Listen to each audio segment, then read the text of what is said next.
Treasure Island by Robert Louis Stevenson. Chapter 15. The Man of the Island. Vocabulary. An apparition is an unexpected or supernatural appearance, something especially like a ghost or phantom. A circuit is the act of moving or revolving around, like in a circle or an orbit. Supplication is the act of humbling oneself before another and making a request. Gaskin is trousers or hose. Accoutrement, an article of clothing or equipment, in particular when used as an accessory.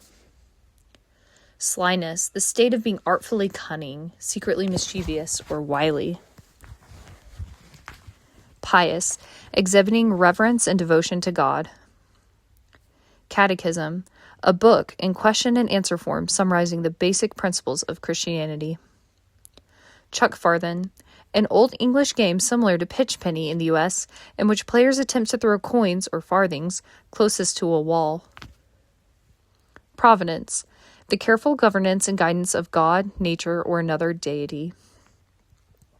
Clove hitch, a bend formed by two half hitches in opposite directions, used to make a line fast to a spar or to a larger rope. It will not slip.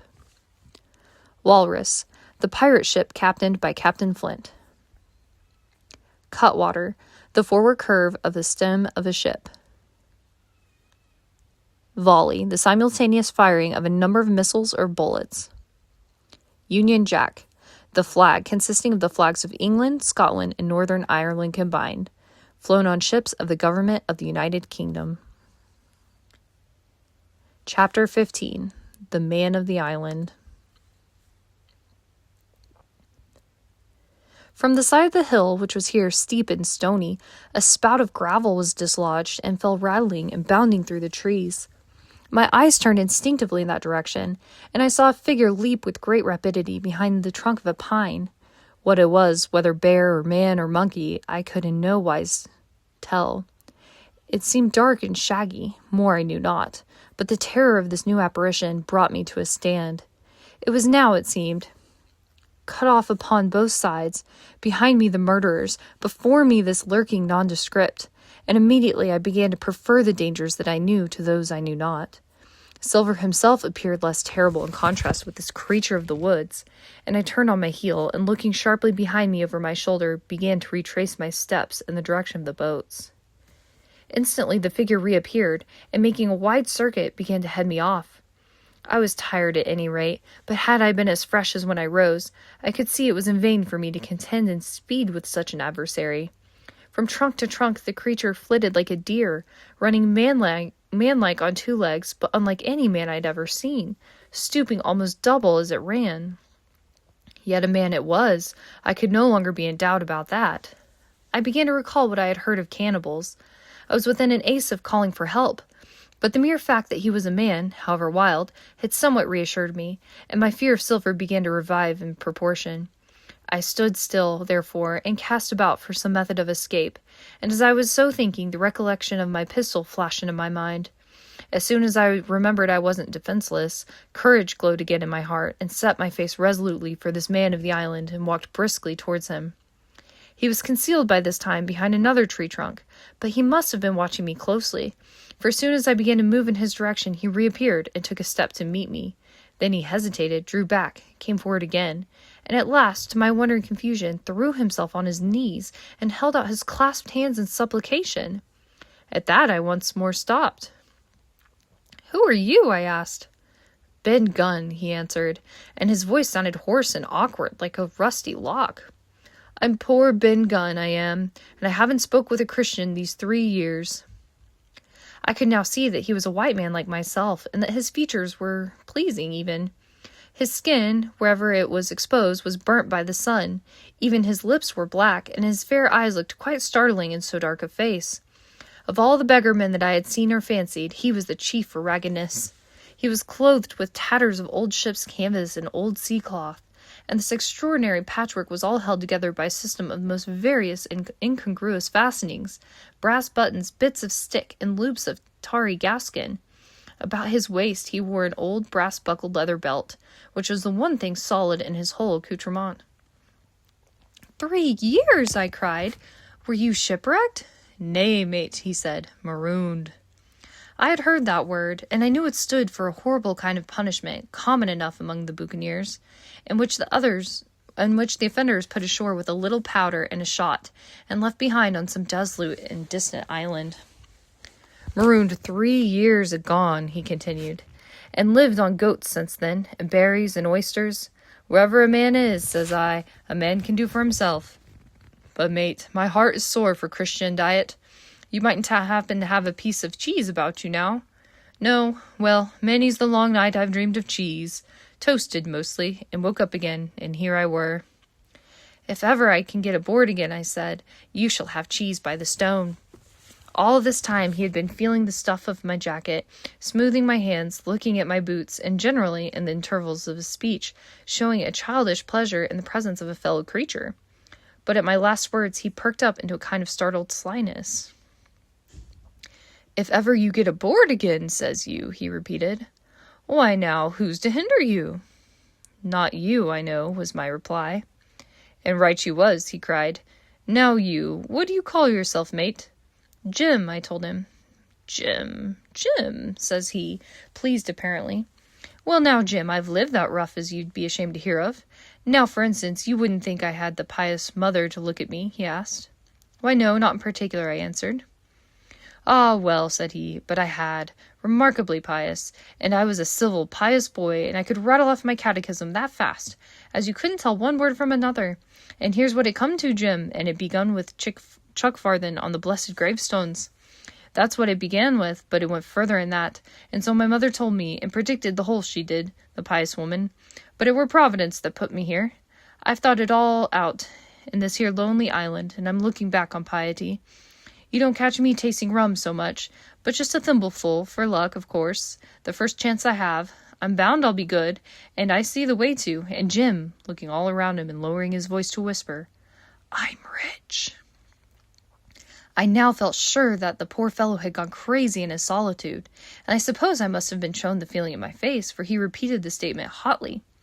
Rich, I says, and I'll tell you what, I'll make a man of you, Jim. Ah, Jim, you'll bless your stars, you will. You was the first that found me. And at this there came suddenly a lowering shadow over his face, and he tightened his grasp upon my hand, and raised a forefinger threateningly before my eyes. Now, Jim, you tell me true. That ain't Flint's ship, he asked. At this I had a happy inspiration. I began to believe that I had found an ally, and I answered him at once. It's not Flint's ship, and Flint is dead, but I'll tell you true as you ask me. There are some of Flint's hands aboard, worse luck for the rest of us. Not a man with one leg, he gasped. Silver, I asked. Ah, Silver, says he, that were his name. He's the cook, and the ringleader, too. He was still holding me by the wrist, and at that he gave it quite a wring. If you was sent by Long John, he said, I'm as good as pork, and I know it. But where was you, do you suppose? I had made up my mind in a moment, and by way of answer told him the whole story of our voyage and the predicament in which we found ourselves. He heard me with the keenest interest, and when I had done, he patted me on the head. You're a good lad, Jim, he said, and you're all in a clove hitch, ain't you? Well, you just put your trust in Ben Gunn. Ben Gunn's the man to do it. Would you think it likely now that your squire would prove a liberal-minded one in case of help, him being in a clove hitch as you remark? I told him the squire was the most liberal of men.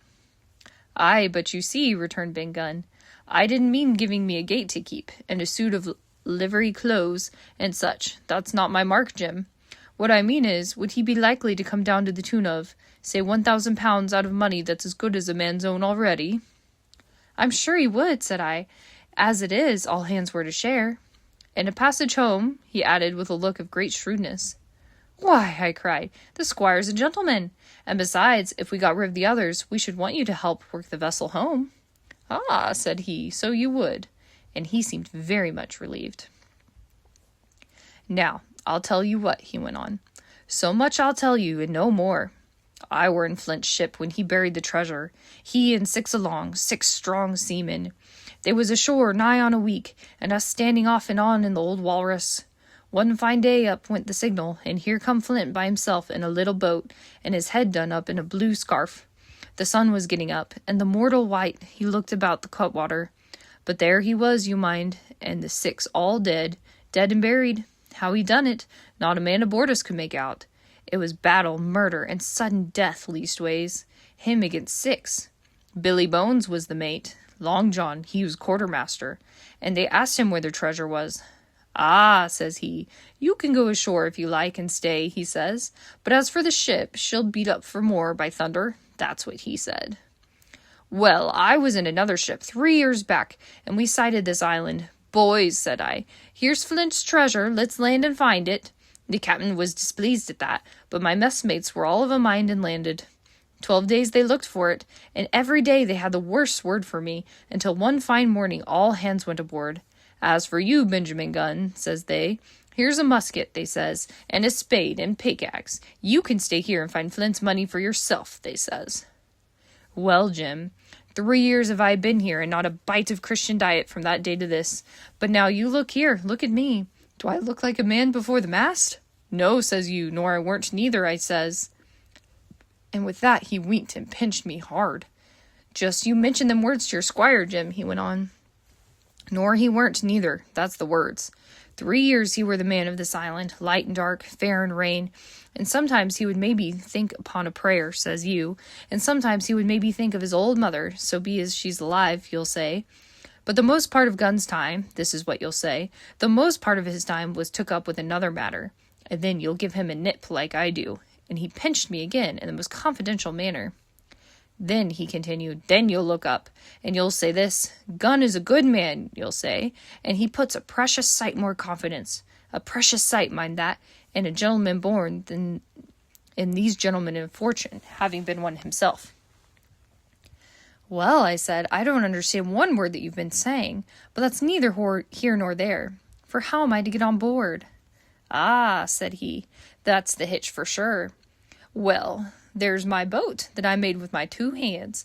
I keep her under the White Rock. If the worst come to the worst, we might try that after dark. Hi, he broke out. What's that? For just then, although the sun had still an hour or 2 to run, all the echoes of the island awoke and bellowed to the thunder of a cannon. They have begun to fight, I cried. Follow me. And I began to run towards the anchorage, my terrors all forgotten, while close at my side the marooned man in his goatskins trotted easily and lightly. Left, says he. Keep to your left hand, mate Jim. Under the trees with you. There's where I killed my first goat. They don't come down here now. They're all mast-headed on the mountings for the fear of Benjamin Gunn. Ah, and then there's the cemetery. Cemetery, he must have meant. You see the mounds? I come here and prayed now and then when I thought maybe a Sunday would be about due. It weren't quite a chapel, but it seemed more solemn-like. And then, says you, Ben Gunn was short-handed. No chapeling, nor so much as a Bible and a flag, says you. So he kept talking as I ran, neither expecting nor receiving any answer. The cannon shot was followed after considerable interval by a volley of small arms. Another pause. And then, not a quarter of a mile in front of me, I beheld the Union Jack flutter in the air above a wood.